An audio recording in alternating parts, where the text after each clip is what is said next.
হয়, এইটো আজি ৰাতিপুৱাৰ পৰা হাতী ইয়াত ঘূৰি আছে। গতিকে ইয়াত বহুত খেতি-বাতিও আছে। খেতি-বাতি নষ্ট হৈছে, চাং ভাঙিছে। গতিকে আৰু ইয়াত আপোনালোকে দেখিছে মানুহৰ ভিৰ যথেষ্ট হৈছে। হাতী যদি গোটেই দিনটো এনেকে থাকে, তেতিয়াহ'লে হয়তো মানুহৰ ক্ষয়ক্ষতিৰ আশংকা বেছি হ'ব।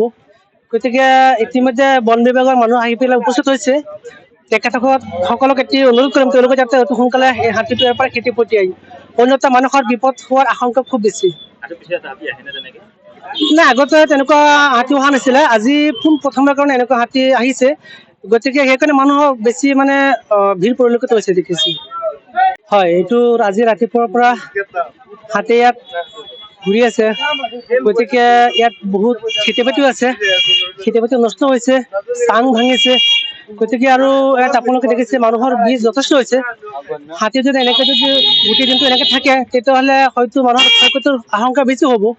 গতিকে ইতিমধ্যে বন বিভাগৰ মানুহ আহি পেলাই উপস্থিত হৈছে। তেখেতসকলক এটি অনুৰোধ কৰিম, তেওঁলোকে যাতে অতি সোনকালে এই হাতীটো এবাৰ খেতি পঠিয়াই। অন্যথা মানুহৰ বিপদ হোৱাৰ আশংকা খুব বেছি। নাই, আগতে তেনেকুৱা হাতী অহা নাছিলে। আজি প্ৰথমবাৰৰ কাৰণে এনেকুৱা হাতী আহিছে।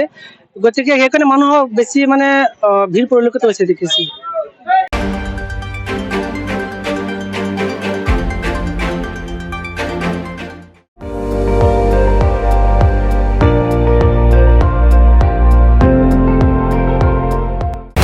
আপুনি চাই আছে ND24, সৰ্বশ্ৰেষ্ঠ নহয়, সৰ্বোত্তমৰ দৌৰত।